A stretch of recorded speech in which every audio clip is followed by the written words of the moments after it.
On July 13, the Catholic Church celebrates the memory of Saint Henry II, a German king who led and defended Europe's Holy Roman Empire at the beginning of the first millennium.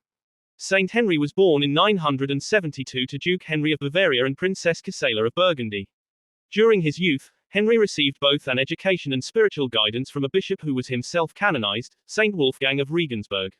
Henry was an intelligent and devout student, and for a period of time he was considered for the priesthood.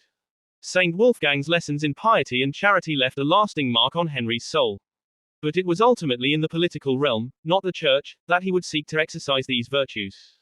He took on his father's position as Duke of Bavaria in 995, 1 year after Saint Wolfgang's death. The church supported his accession to the throne as King of Germany in 1002. As king, Henry encouraged the German bishops to reform the practices of the church in accordance with canon law.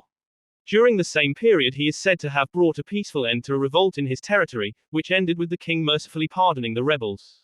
Henry also acted decisively, but not harshly, against an Italian nobleman who set himself up as a rival king.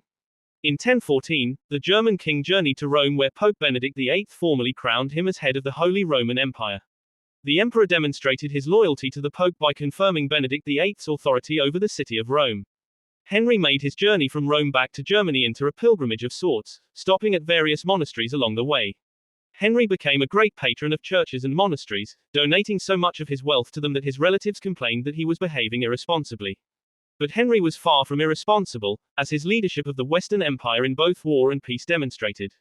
The emperor was also a great patron of the poor, making enormous contributions for their relief.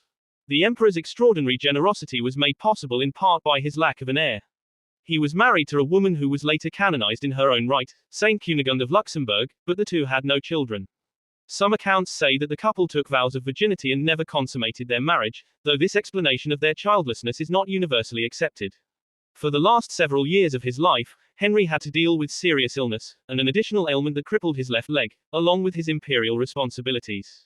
He found support in prayer during these trials, and seriously considered resigning his imperial leadership in order to become a monk.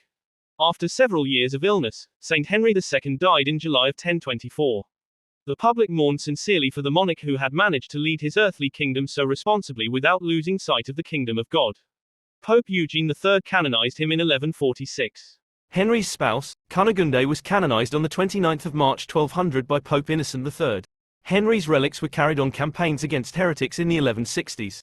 He is the patron saint of the city of Basel, Switzerland, and of St. Henry's Marist Brothers College in Durban, South Africa. Henry's feast day was inserted in 1631 in the general Roman calendar as a commemoration on the 13th of July, the day of his death.